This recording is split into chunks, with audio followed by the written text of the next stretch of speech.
Can I have some water? My 5-year-old grandson asked, staggering into my house after walking for 2 hours in 40-degree heat.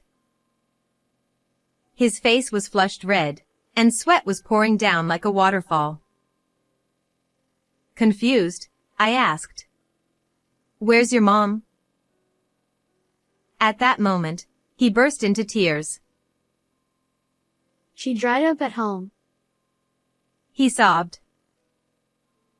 I rushed to his house, and there I found my daughter, skin and bones, collapsed on the floor. In a panic, I pulled her into my arms and, crying, I called for an ambulance. My husband passed away in an accident when our daughter was 5 years old. People around me often said, "Nancy, why don't you remarry?" as I was left with a young child to raise. But I couldn't bring myself to consider it. I dedicated myself to raising my only daughter, Emma.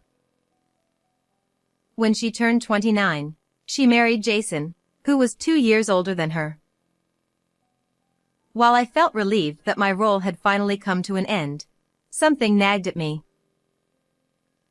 Jason seemed to care deeply for Emma, but it felt like his affection was a bit excessive. After they got married, the couple rented a house about 20 minutes away by car and started their life together. Within 6 months, Emma found out she was pregnant. I was overjoyed at the thought of finally becoming a grandmother and couldn't wait to meet my grandchild. I believe it was around the time Emma was 8 months pregnant. When I visited her, I noticed a frown on her face, as if she was lost in thought. "What's wrong? You look worried," I asked, concerned. Emma replied, "Jason works night shifts sometimes, right? I was thinking, what if labor starts when he's not home? It made me feel scared." It was her first pregnancy, so once she started worrying, one concern led to another. I understand. It's natural to feel anxious. How about coming back home for the final month? Of course, only if Jason's okay with it, I suggested, thinking that being with me might give her some peace of mind. I glanced over at Jason. To my surprise, Jason immediately frowned. Of course not. In times like this, the couple should stay together and support each other. He raised his voice more than I had ever heard before. Emma tried to calm him down, saying, "It's okay. I won't go back to my parents' house. There's also the matter of taking care of our own home." While she managed to settle the situation, Jason glared at me and muttered, Don't say unnecessary things just because you want to be with Emma. Jason's love for her had always been a bit overwhelming, even from when they first started dating. He seemed incredibly concerned if he couldn't get in touch with her, to the point where he'd call me multiple times out of worry. Still, Emma didn't seem to feel suffocated by his behavior, so I thought it was fine as long as they were happy, and I kept a watchful eye on them.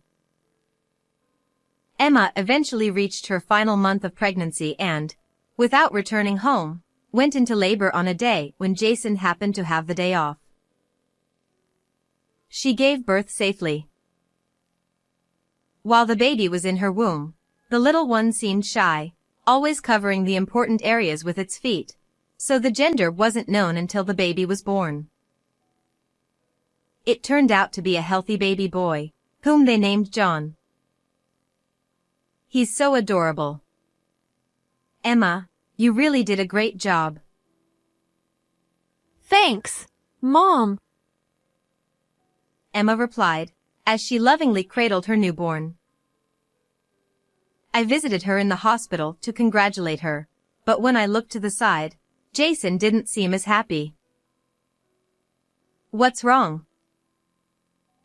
I asked, thinking he was probably just tired, since I'd heard he held Emma's hand throughout the entire delivery. I wanted a girl. He muttered. Sorry, what did you say? I asked, thinking I must have misheard him. I said, I didn't want a boy. He suddenly stood up and raised his voice. You should be thankful that the baby was born healthy, regardless of the gender. I said, shocked. Jason murmured. Yeah, I know. But his sulking expression remained. I didn't worry too much at the time, thinking he would grow to love his child as they spent more time together. After Emma was discharged, I started visiting their home more often to help out with housework and taking care of the baby. Then, one day, I was surprised to see Jason ignoring John when he was fussing. He's crying right in front of you. Why aren't you doing anything? I thought to myself. Even when Emma asked, Could you hold him for a bit? Jason didn't lift his eyes from his phone and pretended not to hear her. This behavior bothered me, so I brought it up with Emma. He's still really upset that we didn't have a girl. But I'm sure he'll come around and start being affectionate eventually. She said. Is that really okay? I asked, concerned. Emma, looking slightly troubled, replied. Yeah, it's fine. But I couldn't shake the feeling that she was taking on too much responsibility. Still, by the time John was about 6 months old, Jason had started to change. He took John on walks and bathed him, and I thought he'd finally become a good father. They say men take a bit more time to bond with their kids. Things will be fine from here, I thought, and felt a sense of relief. But that was only for a brief period. Things began to shift again around the time John turned 2. As my grandson grew, Jason's cold attitude returned, and he left all the childcare to my daughter. John was going through his terrible twos at the time, so maybe Jason just couldn't handle it anymore. Concerned, I asked Emma about it. Jason's just been really busy with work lately and doesn't have the energy. He still loves John, she said. But being tired doesn't excuse treating your own child coldly, does it? I asked. Emma fell silent, unable to respond to my words. After a while, she quietly said with a sad look, But John really loves his dad. Seeing her like that, I realized it wouldn't be right to interfere too much in their family matters. She must have her own thoughts and feelings about all of this. From that point on, I decided to only give advice when Emma came to me and tried to simply watch over them otherwise. John continued to grow quickly, and before I knew it, he had turned 5. Throughout that time, Jason's attitude hadn't changed. He remained indifferent toward John. Yet, my grandson grew into a kind-hearted boy who always helped his mother. After his 5th birthday, due to my catching a cold and Emma's busy schedule, there was a stretch of time when I couldn't see him for a while. It was a day in August. The temperature had risen to 40 degrees Celsius, and the weather forecast warned it would be a dangerously hot day. Thinking it was best not to go outside, I finished my housework and settled into an air-conditioned room to work on my hobby of painting postcards. Suddenly, I heard a soft knock at the door. Tap tap. At first, I thought I might have imagined it, but I decided to check anyway. When I opened the door, there stood John. His face was flushed, and sweat was pouring down like a waterfall. What happened? Grandma, water. Please. John gasped. I rushed him inside and quickly gave him a sports drink. As I wiped his sweat with a towel and asked what had happened, I learned that he had walked all the way from his house to mine. For a child his age, that distance would have taken about 2 hours on foot. I walked through cool spots under the trees and drank water at the park, so I'm okay. John said.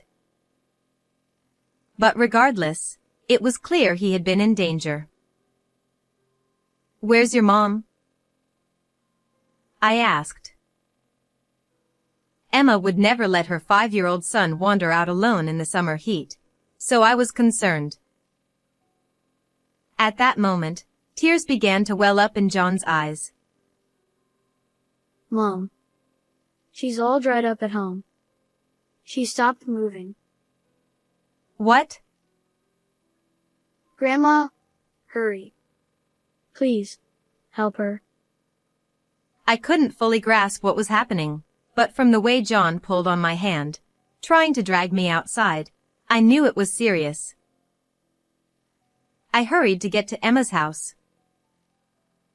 As I drove, I asked John for more details, and what he told me was shocking. No. It can't be. It was hard to believe at first, but all I could think about was getting to Emma as fast as possible, so I kept driving. When we arrived at my daughter's house, John led me by the hand to where his mother was. There, in the living room, I found Emma, lying on the floor, emaciated and covered in bruises. Emma. Are you okay? She didn't respond. Panicked, I immediately called for an ambulance. At the hospital, the doctor's expression was grave as he examined her. Please. Save her. In that moment, all I could do was pray. I tried calling my son-in-law to tell him about Emma's condition, but no matter how many times I called, he didn't answer. When I asked John about his father, he said, Dad hasn't been home for about 2 days. What in the world had happened to my daughter's family? And who had done this to her? Anger welled up inside me. I knew I had to uncover the truth and find out who was responsible for hurting her. I resolved to take action. The next day, I waited outside Jason's workplace for him to come out. I hadn't been able to reach him all night, so I called his office, and they told me he had gone to work. A few minutes after the workday ended, he emerged, looking rather pleased with himself. Nancy? What are you doing here? He asked, his face immediately clouding with annoyance. Ignoring his expression, I walked straight up to him. Jason, have you heard from Emma? I can't reach her. Oh, she's fine. Actually, she said she's tired of you being overbearing and doesn't want to talk to you. Are you two having a fight? He replied calmly, almost indifferently. But, of course, I knew he was lying after seeing my daughter's condition the day before. If that's how he wanted to play, then I could play along too. I pretended to be shocked, lowering my head. That can't be. You're too controlling for someone with a grown daughter. If you're calling me and showing up at my workplace just because she isn't picking up, maybe that's why she's avoiding you. He said, smirking with a condescending tone. I met his gaze and said firmly, "Don't lie to me. I know everything." Excuse me? What do you mean by that? John walked all the way to my house yesterday, in the heat, asking me to help his mom. When I got there, Emma was lying on the floor, thin as a rail, covered in bruises. Oh, wow, that's terrible. Maybe there was a break-in while I was away. His voice was exaggerated, full of mock surprise as he looked directly at me. "Oh, really? Weird, because John said you hit Emma before you left." At that, Jason's face stiffened. "I think you can already guess the truth. The person responsible for what happened to Emma was none other than Jason himself." The shocking story John had told me in the car confirmed this. As we talked, a few of Jason's coworkers started glancing over curiously. Naturally, this wasn't an accident. I was intentionally speaking loudly enough for them to overhear everything about what Jason had done. But that's just between us. Realizing what I was doing, Jason scratched his head nervously, shooting me a quick glance. What? John said that? You know, he tends to make up wild stories. You shouldn't believe everything a kid says. He raised his voice dramatically, probably hoping to make an impression on the onlookers. "You did it, didn't you?" "I know everything," I said firmly. I love Emma. There's no way I would ever hurt her. He replied with feigned confidence. You're making baseless accusations, and I won't stand for it. He kept up his act, but I wasn't backing down. I pulled my phone out of my bag and started a video, holding it up for Jason to see. "Still think you can lie your way out of this?" I asked. What? His mouth hung open as he stared at the screen, unable to look away. The video showed him treating John coldly, saying cruel things to him. Damn it! That video still exists? He muttered under his breath, clearly surprised. Once I saw he had quieted down a bit, I decided it was time to move forward with his punishment. Emma couldn't take the way you treated your own child anymore, so she started gathering evidence for a divorce, didn't she? How do you know about this? And when you found out she was planning to leave you, that's when you hit her. I pressed him further, stepping closer as he retreated in silence. My words caused a stir among the employees nearby, who had been watching the scene unfold. Realizing the attention he was getting, Jason suddenly snapped back to the moment. No! No! That's not true! He said, desperately trying to correct the situation. It's discipline. That's what it is. It's normal for parents to want their children to grow up properly.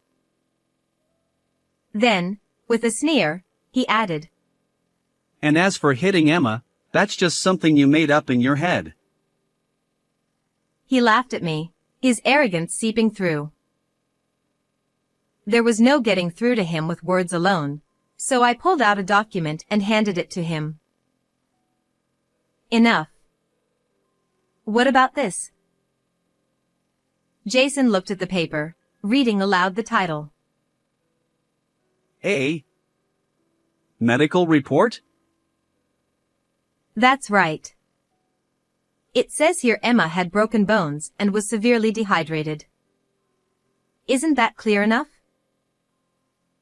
Jason was visibly sweating, a nervous drop forming on his forehead. But she's alive, right? He asked, wiping his brow. The fact that you can say something like that so casually is disgusting. She was in critical condition. You need to take responsibility for what your actions have caused. Thanks to the doctor's efforts, Emma had managed to pull through and was now stable enough to speak. That day, John had stayed at the hospital, insisting, I want to stay with Mom. The doctor said the force used to hurt her must have been quite strong. Jason stared blankly, as if lost in thought. But after a moment, he suddenly burst out laughing. It's all her fault. I didn't do anything wrong. He began speaking as if reveling in his delusion. He admitted that the reason he had wanted a child in the first place was because he found Emma's face attractive, and he hoped for a cute daughter who looked just like her. When John was born, and he realized it was a boy, he was disappointed. But for about the first year, he still looked enough like Emma, so I figured I could manage. I even made an effort. I bathed him a few times. Then why did you start treating him so cruelly? I asked. Ha! Isn't it obvious? As he started looking more like me, his face got more masculine, and he stopped being cute. I couldn't stand it anymore. What? I was speechless, horrified by his utterly absurd reason for being cold toward his own son. That's why I suggested we put John up for adoption and just try again. We could keep having kids until a girl was born. Simple, right? He said this with a smug smile, as if his plan was the most logical thing in the world. The way he spoke so casually about such a terrifying idea made my blood run cold. But I couldn't let my fear show.